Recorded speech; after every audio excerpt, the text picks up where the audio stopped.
हाँ जी, good morning students. Apex institute में तुहाडा स्वागत है। लिटरेचर नाल रिलेटेड जिहड़े क्वेश्चंस आपां कंप्लीट कर रहे सी उसके नेक्स्ट क्वेश्चंस है अज वाली क्लास विच अपने कोले 635 क्वेश्चन है। वारिस शाह ने हीर कदों लिखी सी? ठीक है, तो इस दे विच वारिस दी हीर बारे दो रावां भी है। मतलब 1780 ईस्वी विच 1766 67 68 ये उत्तर मिलते हैं, पर जिहड़ा है 1766 इसनू ज्यादा सही मन्निया जाता है। 1766 है जिहड़ा इसनू ज्यादा सही मन्निया जाता। तो तुसी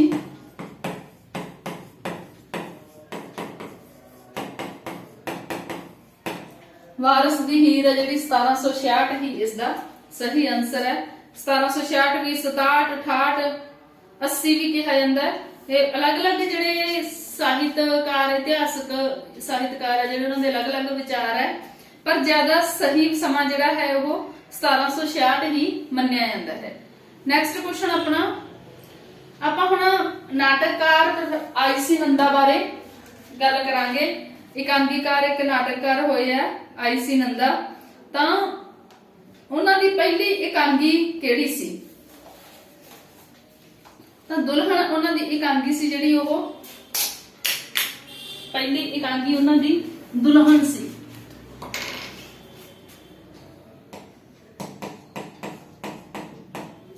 दुल्हन एकांगी संग्रह नहीं एकांगी, पहली एकांगी उन्हां दी दुल्हन सी। आईसी नंदा दा पूरा नाटक शामू शाह किस द्वारा लिखे मार्चेंट ऑफ वीनस ते आधारित है? आईसी नंदा दा पूरा नाटक है शामू शाह, वो किस द्वारा लिखा होया है? इंग्लिश दा नाटक है मार्चेंट ऑफ वेनस। इस दे ऊपर आधारित है किस दा लिखा होया है? मार्चेंट ऑफ वेनस दा है शेक्सपियर दा लिखा होया है। शेक्सपियर दे लिखे हुए नावल नाटक ते आधारित है आईसी नंदा दा नाटक शामू शाह। नेक्स्ट है आईसी नंदा दा पहला पूरा नाटक। पहला पूरा नाटक केड़ा सी उन्हां दा? सुभद्रा। सुभद्रा सी जेड़ा वो उन्हां दा पहला पूरा नाटक सी सुभद्रा। 1920 विच लिखिया सी ये, और जेड़ा दुल्हन एकांगी है ये 1913 दे विच है। ठीक है, नेक्स्ट है क्वेश्चन अपने कोले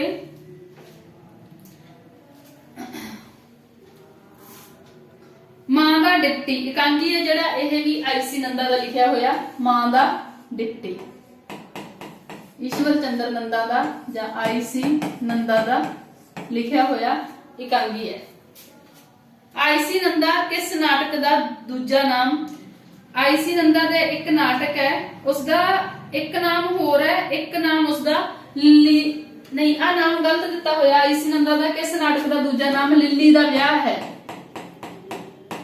लिली दा ब्याह ये इसका पूरा नाम, और इसनूं एक वर्कर भी कहा जाता है। वर्कर जिहड़ा उसका नाटक है उसके दो नाम है, लिली दा ब्याह या वर्कर। नेक्स्ट है ईश्वर चंद्र नंदा ने किस विषय विच एमए कीती सी? देखो ये पंजाबी दे नाटककार होए प्रसिद्ध, पर इन्हां ने एमए सी जिहड़ी ओह इंग्लिश दे विच अंग्रेजी विषय विच कीती सी। तां ही जिहड़े अंग्रेजी दे जिहड़े हैगे सीगे शेक्सपियर राइटर उन्हां दा बहुत ज्यादा प्रभाव सी आईसी नंदा दे। नेक्स्ट है आईसी नंदा सी जिहड़े ये किहड़ी धारा दे नाटककार? आईसी नंदा जिहड़े है ये यथार्थवादी धारा दे, यथार्थवादी धारा दे नाटककार। नेक्स्ट क्वेश्चन है आईसी नंदा ने किस यूनिवर्सिटी तो नाटक अध्ययन किया या नाटक अध्ययन कीती? तां एक्सफोर्ड यूनिवर्सिटी लंडन।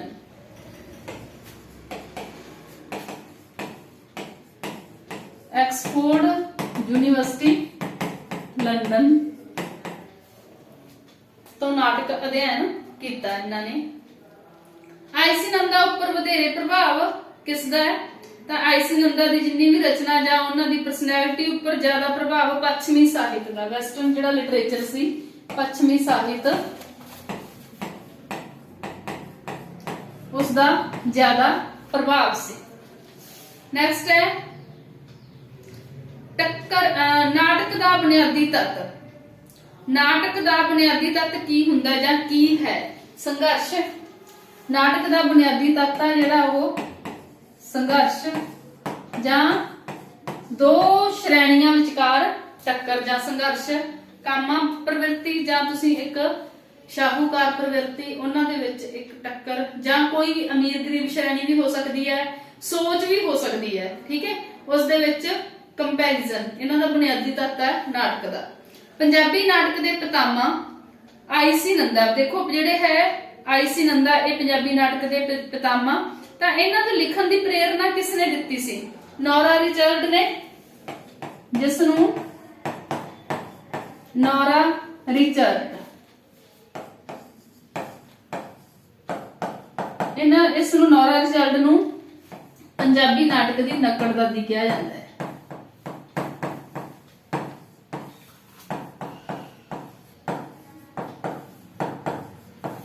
पंजाबी नाटक दी नकड़दादी कौन आ? Norah Richard.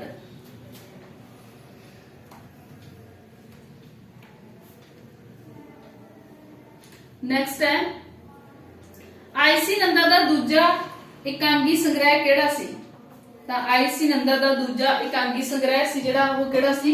बेबे राम भजनी। पढ़िया होगा तुसीं ये बिल्कुल। बेबे राम भजनी वहमां भरमां दे नाल संबंधित है, मतलब भी अपनी जीवन तो दुखी हुई एक अधखड़ उम्र दी औरत बेबे राम भजनी तां ओह पंडितां दे विच पूजा दे विच तां जां धागे तवीत जां इस तरह के जिहड़े वहम भरम आ उन्हां दे विच बहुत विश्वास रखदी है। नेक्स्ट है आई.सी. नंदा दे किन्ने एकांगी संग्रह है? तां उन्हां दे 3 एकांगी संग्रह है। एक मिनट एक क्वेश्चन रह गया, आई.सी. नंदा दे किन्ने एकांगी संग्रह है? तां उन्हां दे 3 एकांगी संग्रह है। तो उन्हां दा जीवन दा समा की सी? तां उन्हां दा जीवन दा समा सी 1892 तो लैके 1965 तक। 1892 तो लैके 1965 तक उन्हां दा जीवन काल सी। नेक्स्ट है सुहाग एकांगी दा विशा की है? तां सुहाग एकांगी दे विच पूंजीवादी समाज दियां समाजिक बुराइयां। पूंजीवादी समाज दियां समाजिक बुराइयां उन्हां दी एकांगियां दा विशा है। सुहाग एकांगी दा विशा है। नेक्स्ट है भारतीय नाटकां दा शेक्सपीयर किसनूं कहा जाता है? भारतीय नाटकां दा शेक्सपीयर है जिहड़ा वो कालिदास नूं कहा जाता है। कालिदास। नेक्स्ट क्वेश्चन है भाषा दा इकालिक दुकालिक निज़म। भाषा दा इकालिक दुकालिक निज़म जिहड़ा वो सोस्यूर ने दिता सी। सोस्यूर, ठीक है, भाषा विज्ञानी होए सोस्यूर। इन्हां ने भाषा दा इकालिक दुकालिक जिहड़ा निज़म है वो दिता सी। नेक्स्ट है नाल अयाने दोस्ती कदे ना आवे रास। ये किस गुरु दियां तुकां? तां यह की है? गुरु अंगद देव जी दियां तुकां। गुरु अंगद देव जी, दूसरे गुरु गुरु अंगद देव जी दियां तुकां। नाल अयाने दोस्ती कदे ना आवे रास। पैरोल की हुंदा है? पैरोल व्यक्तिगत हुंदा है। पैरोल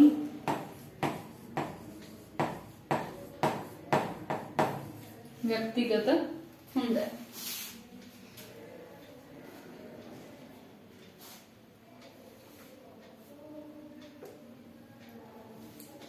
नेक्स्ट क्वेश्चन है सधारण वाक विच किन्ने उपवाक हुंदे हैं? देखो जिहड़ा सधारण वाक उहदे विच किन्ने भी उपवाक नहीं हुंदे, सिर्फ इक्को ही हुंदा है। मतलब बच्चा सौ रहा है या पखा चल रहा है, ये सारे सधारण वाक है, इस दे विच इक्को ही उपवाक हुंदा है।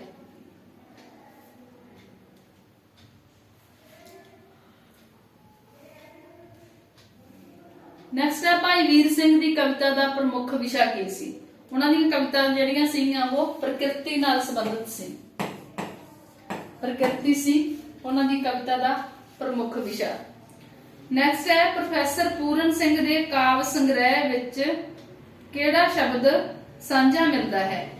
ਦੇਖੋ ਜਿਹੜੀ ਖੁੱਲੀ ਕਵਿਤਾ ਹੈ, ਠੀਕ ਹੈ, ਉਹ ਉਹਨਾਂ ਨੇ ਪ੍ਰੋਫੈਸਰ ਪੂਰਨ ਸਿੰਘ ਜੀ ਤੋਂ ਸ਼ੁਰੂ ਹੋਈ ਸੀਗੀ।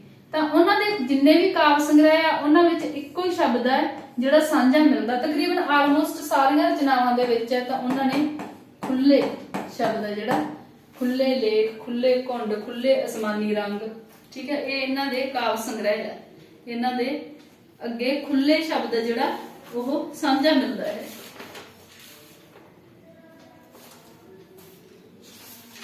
ਨੈਕਸਟ ਹੈ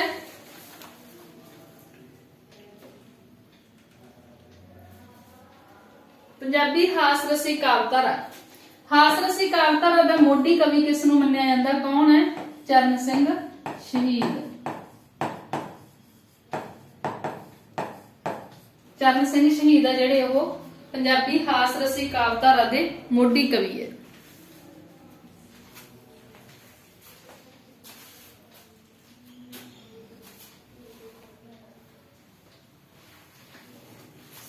ਨੈਕਸਟ ਕੁਐਸਚਨ ਹੈ ਪੂਰਨ ਸਿੰਘ ਦਾ ਵਾਰਸ ਕਿਸ ਪੰਜਾਬੀ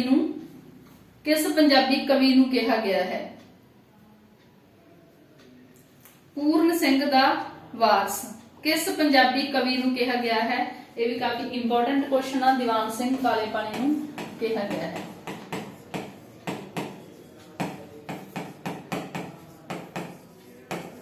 ਦੀਵਾਨ ਸਿੰਘ ਕਾਲੇ ਪਾਣੀ ਨੂੰ ਪੂਰਨ ਸਿੰਘ ਦਾ ਵਾਰਸ ਕਿਹਾ ਗਿਆ ਹੈ।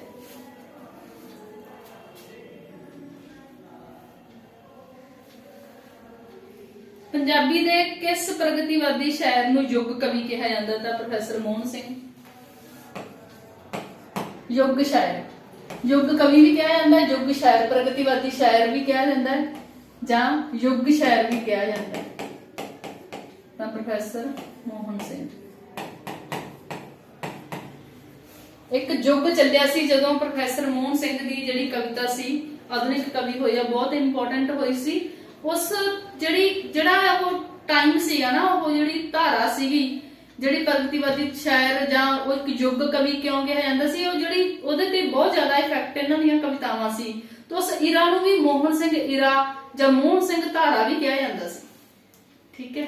ਤਾਂ ਇਹ ਪ੍ਰਗਤੀਵਾਦੀ ਸ਼ਾਇਰ ਸੀ। ਮੋਹਨ ਸਿੰਘ ਧਾਰਾ ਵੀ ਕਿਹਾ ਜਾਂਦਾ। ਔਰ ਇਸ ਧਾਰਾ ਦੀ ਜਿਹੜੀ ਇੱਕ ਹੋਰ ਮਸ਼ਹੂਰ ਜਿਹੜੀ ਕਵਿਤਰੀ ਸੀ ਉਹ ਅੰਮ੍ਰਿਤਾ ਪ੍ਰੀਤਮ ਸੀ। ਤਾਂ ਇਸ ਯੁੱਗ ਨੂੰ ਮੋਹਨ ਅੰਮ੍ਰਿਤਾ ਯੁੱਗ ਵੀ ਕਿਹਾ ਜਾਂਦਾ ਸੀ। ਮੋਹਨ ਅੰਮ੍ਰਿਤਾ ਯੁੱਗ।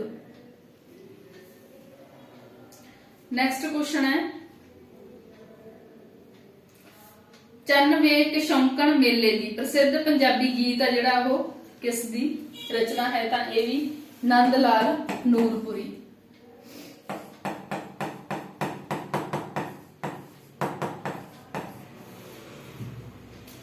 ਚੰਨ ਵੇਖ ਸ਼ੌਂਕਣ ਮੇਲੇ ਦੀ।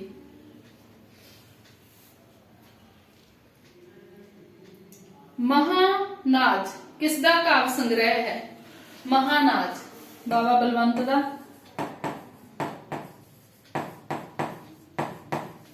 ਬਾਬਾ ਬਲਵੰਤ ਦਾ ਲਿਖਿਆ ਹੋਇਆ ਕਾਵਿ ਸੰਗ੍ਰਹਿ ਹੈ। ਨੈਕਸਟ ਹੈ ਅਨੇਕ ਵਿਸਥਾਰ।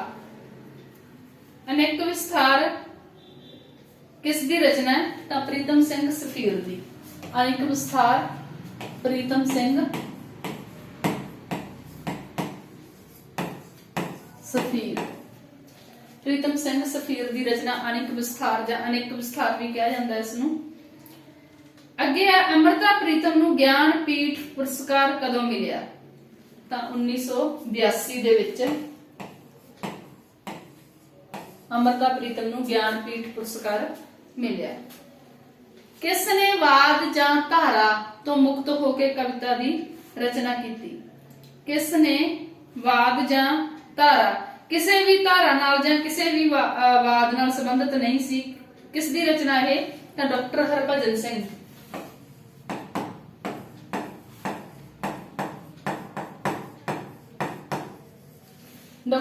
ਹਰਭਜਨ ਸਿੰਘ ਨੇ ਵਾਦੀਆਂ ਧਾਰਾਂ ਤੋਂ ਮੁਕਤ ਹੋ ਕੇ ਕਵਿਤਾ ਦੀ ਰਚਨਾ ਕੀਤੀ।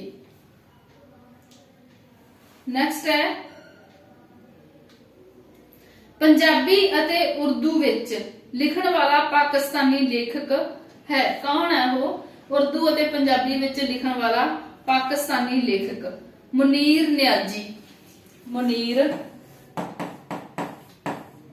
ਨਿਆਜ਼ੀ ਉਰਦੂ ਤੇ ਪੰਜਾਬੀ ਵਿੱਚ ਲਿਖਣ ਵਾਲਾ ਪਾਕਿਸਤਾਨੀ ਲੇਖਕ ਹੈ। ਨੈਕਸਟ ਹੈ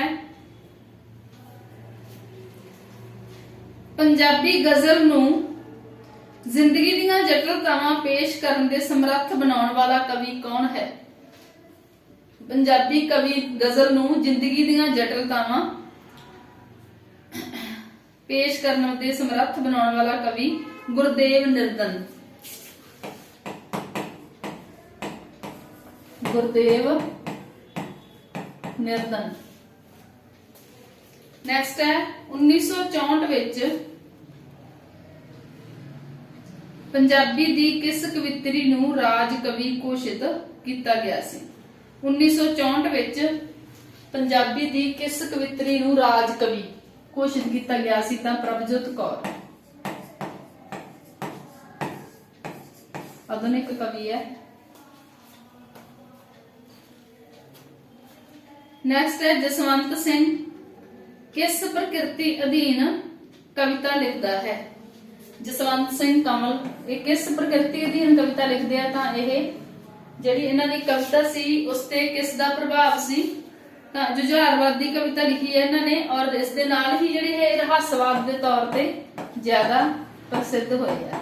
ਰਹੱਸਵਾਦੀ ਪ੍ਰਕਿਰਤੀ ਅਧੀਨ ਇਹਨਾਂ ਨੇ ਕਵਿਤਾ ਲਿਖੀ ਹੈ ਜਸਵੰਤ ਸਿੰਘ ਨੇ। ਰਹੱਸਵਾਦੀ ਜੁਝਾਰਵਾਦੀ ਵੀ ਹੋਇਆ ਹੈ ਪਰ ਇਹ ਰਹੱਸਵਾਦੀ ਜ਼ਿਆਦਾ ਸੀ। ਨੈਕਸਟ ਹੈ ਕਹਿਕਸ਼ਾਂ ਕਾਵਿ ਸੰਗ੍ਰਹਿ ਕਿਸ ਦੀ ਹੈ? ਕਹਿਕਸ਼ਾਂ ਕਾਵਿ ਸੰਗ੍ਰਹਿ ਕਿਸ ਦੀ ਰਚਨਾ ਹੈ? ਤਾਰਾ ਸਿੰਘ।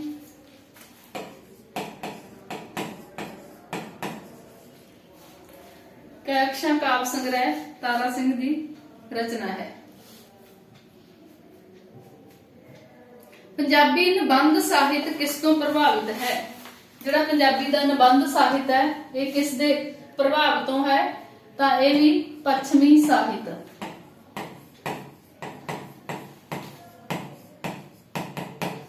ਪੱਛਮੀ ਸਾਹਿਤ ਤੋਂ ਪ੍ਰਭਾਵਿਤ ਹੈ। ਨੈਕਸਟ ਹੈ ਆਕਾਰ ਪੱਖੋਂ ਨਿਬੰਧ ਅਤੇ ਸਾਹਿਤ ਵਿੱਚ ਕੀ ਅੰਤਰ ਹੈ? ਦੇਖੋ ਸਾਹਿਤ ਹੈ ਜਿਹੜਾ ਆਕਾਰ ਪੱਖੋਂ ਨਿਬੰਧ ਤੇ ਸਾਹਿਤ ਵਿੱਚ, ਸਾਹਿਤ ਦਾ ਸਮੁੱਚਾ ਰੂਪ ਹੋ ਗਿਆ ਸਾਹਿਤ ਲਿਟਰੇਚਰ ਦਾ, ਔਰ ਨਿਬੰਧ ਹੈ ਜਿਹੜਾ ਉਹ ਉਸ ਦਾ ਇੱਕ ਪਾਰਟ ਹੋ ਗਿਆ। ਤਾਂ ਇਹਦੇ ਆਕਾਰ ਪੱਖੋਂ ਨਿਬੰਧ ਹੈ ਜਿਹੜਾ ਹੈ ਇਹਦਾ ਮਤਲਬ ਕਿ ਇਹ ਛੋਟਾ ਹੋਵੇਗਾ, ਛੋਟਾ ਰੂਪ ਹੋਵੇਗਾ। ਆਕਾਰ ਪੱਖੋਂ ਨਿਬੰਧ ਬਿਲਕੁਲ ਹੀ ਇਹ ਛੋਟਾ ਹੋਵੇਗਾ। ਲਿਟਰੇਚਰ ਜਿਹੜਾ ਉਹ ਵੱਡੀ ਮਾਤਰਾ ਵਿੱਚ ਹੋਵੇਗਾ, ਪਰ ਜਿਹੜਾ ਨਿਬੰਧ ਆ ਉਹ ਛੋਟੇ ਆਕਾਰ ਦੀ ਰਚਨਾ ਹੁੰਦੀ ਹੈ, ਛੋਟਾ ਰੂਪ ਹੋਵੇਗਾ। ਸਾਹਿਤ ਦੇ ਕਿਸ ਰੂਪ ਨੂੰ ਨਿੱਜੀ ਭਾਸ਼ਣ ਕਿਹਾ ਜਾਂਦਾ ਹੈ? ਤਾਂ ਇਸੇ ਨੂੰ ਹੀ ਨਿਬੰਧ ਨੂੰ ਸਾਹਿਤ ਦੇ ਕਿਸ ਰੂਪ ਨੂੰ ਨਿੱਜੀ ਭਾਸ਼ਣ ਨਿਬੰਧ। ਨਿਬੰਧ ਦੇ ਵਿੱਚ ਲੇਖਕ ਹੈ ਜਿਹੜਾ ਉਹ ਆਪਣੇ ਤਜਰਬੇ ਨਾਲ, ਆਪਣੇ ਜੀਵਨ ਤਜਰਬੇ ਦੇ ਨਾਲ ਸੰਬੰਧਿਤ ਹੈ ਜਿਹੜਾ ਉਹ ਲਿਖਦਾ ਹੈ। ਨੈਕਸਟ ਹੈ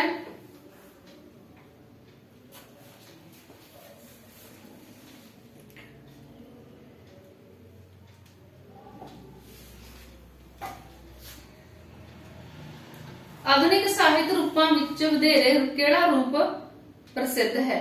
ਆਧੁਨਿਕ ਸਾਹਿਤ ਰੂਪਾਂ ਦੇ ਵਿੱਚ ਤਾਂ ਨਿੱਕੀ ਕਹਾਣੀ, ਇਹ ਕੁਐਸਚਨ ਆਮ ਹੀ ਆ ਜਾਂਦਾ ਹੈ ਕਿ ਆਧੁਨਿਕ ਸਾਹਿਤ ਰੂਪਾਂ ਵਿੱਚੋਂ ਜਿਹੜਾ ਹੈ ਨਿੱਕੀ ਕਹਾਣੀ ਹੈ ਜਿਹੜੀ ਉਹ, ਕਿਉਂਕਿ ਦੇਖੋ ਇਹ ਛੋਟੀ ਜਿਹੀ ਬੈਠਕ ਦੇ ਵਿੱਚ ਮਤਲਬ ਥੋੜੇ ਜਿਹੇ ਸਮੇਂ ਦੇ ਵਿੱਚ ਹੀ ਕੰਪਲੀਟ ਹੋ ਜਾਂਦੀ ਹੈ ਪੜ੍ਹ ਕੇ। ਤਾਂ ਜ਼ਿਆਦਾ ਸਮੇਂ ਦੀ ਜਿਹੜੀ ਦਿੱਕਤ ਹੋਣ ਕਰਕੇ ਹੁਣ ਦੇ ਜ਼ਮਾਨੇ ਦੇ ਵਿੱਚ ਜਿਹੜੀਆਂ ਹੈ ਲੰਬੀਆਂ ਰਚਨਾਵਾਂ ਨੂੰ ਪਸੰਦ ਨਹੀਂ ਕੀਤਾ ਜਾਂਦਾ, ਇਸ ਕਰਕੇ ਨਿੱਕੀ ਕਹਾਣੀ ਹੈ ਜਿਹੜੀ ਹੁਣ ਉਹ ਵਧੇਰੇ ਪ੍ਰਸਿੱਧ ਹੈ। ਨੈਕਸਟ ਹੈ ਸੂਫੀ ਕਾਵਿਧਾਰਾ ਕਿਸ ਸਦੀ ਵਿੱਚ ਆਪਣੀ ਚੜ੍ਹਾਈ ਤੇ ਸੀ?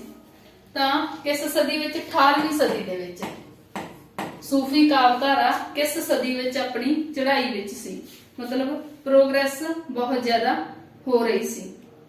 नेक्स्ट है बुल्ले शाह दीयां काफियां विच किस सूफी कवि दी रंगत है, किस सूफी दी रंगत है बुल्ले शाह दीयां काफियां विच? तां अली हैदर। अली हैदर बुल्ले शाह दीयां काफियां विच किस सूफी दी रंगत है? अली हैदर।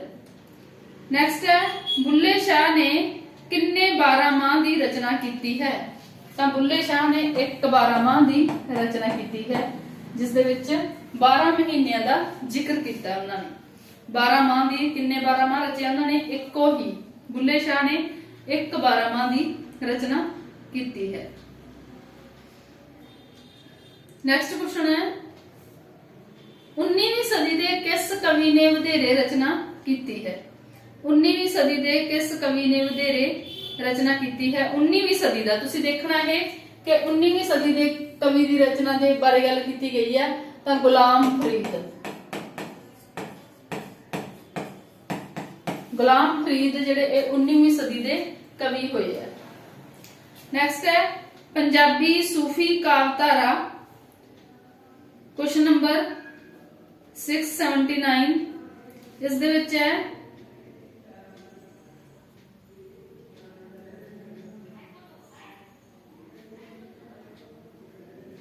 पंजाबी सूफी कावधारा दा प्रथम कवि।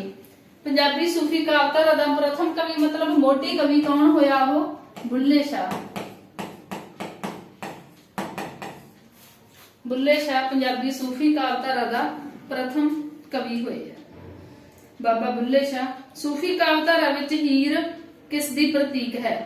सूफी कावधारा विच जिहड़ी हीर है वो किस सूफी कावधारा सूफियाना दे विच जिहड़ी हीर है वो दुनिया का प्रतीक है। दुनिया नूं हीर के रूप में पेश किया गया और जो परमात्मा है रब है जां परमात्मा है उसका प्रतीक है जिहड़ा वो रांझे नूं लिया गया। रांझा प्रतीक है जिहड़ा रब दा मन्निया गया और जिहड़ी हीर है वो समुची लुकाई समुची दुनिया नूं कहा गया है। नेक्स्ट है सस्सी पुन्नू दा पहला किस्सा किसने लिखिया? सस्सी पुन्नू दा सब तो पहला किस्सा है जिहड़ा वो आदत ने लिखिया।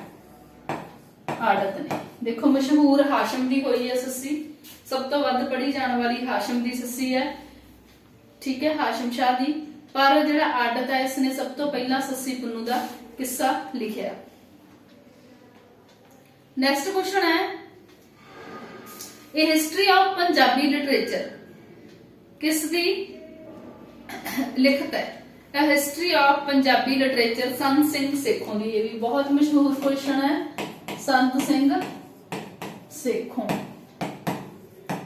इन्हां दी लिखत है। गुरबाणी व्याकरण दी रचना किसने की सी? गुरबाणी व्याकरण तां प्रोफेसर साहिब सिंह ने। प्रोफेसर साहिब सिंह ने।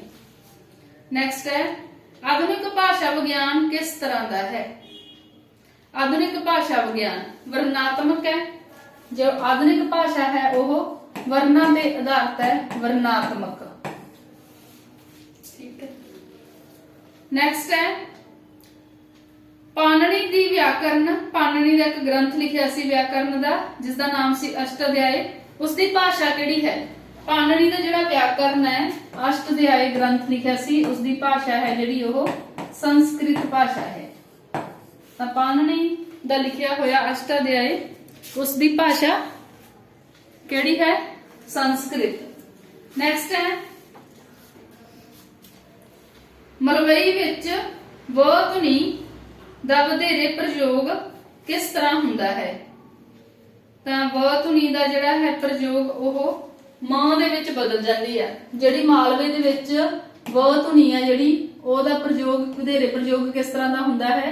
मलवई भाषा दे विच जिहड़ा वावे दी जगह ते मम्मा ज्यादा बब्बा भी बोलिया जांदा पर ज्यादा जिहड़ा है ओह जिवें तीवीं शब्द है तां इस नूं तीवीं, एवें शब्द है इस नूं एवें, जमा नी शब्द जां जमा नी तां इस नूं जमा नी।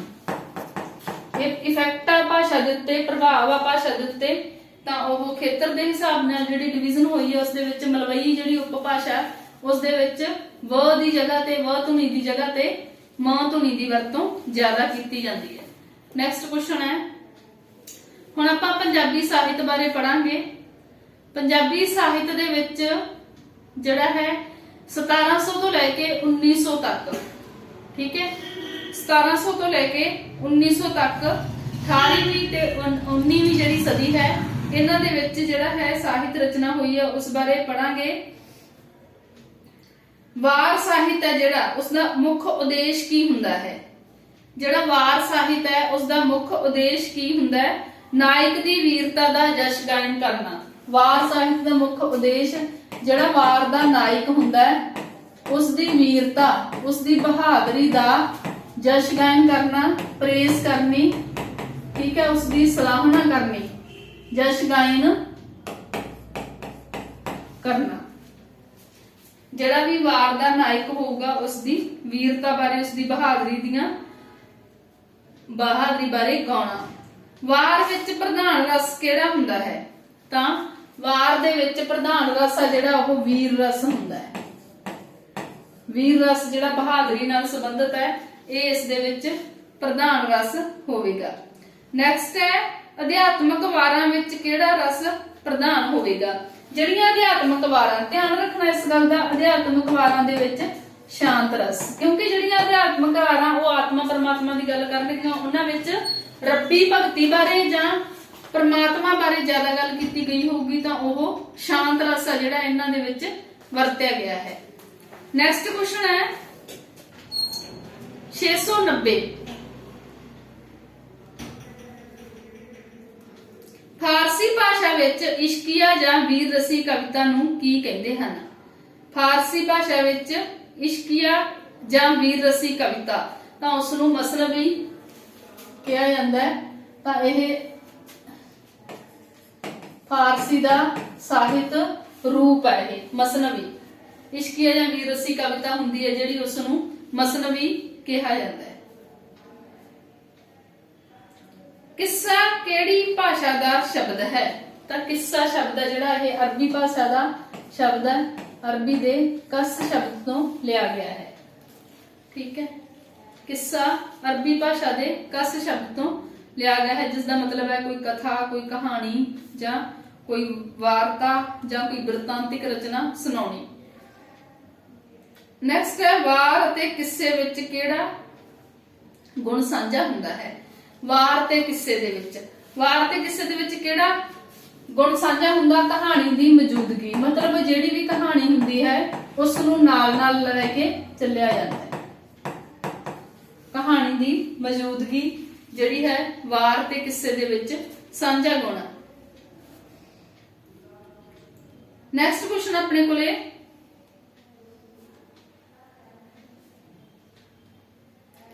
ਪੰਜਾਬੀ ਕਿੱਸਾ ਕਾਵ ਕਿਹੜੀ ਭਾਸ਼ਾ ਤੋਂ ਵਧੇਰੇ ਪ੍ਰਭਾਵਿਤ ਹੈ?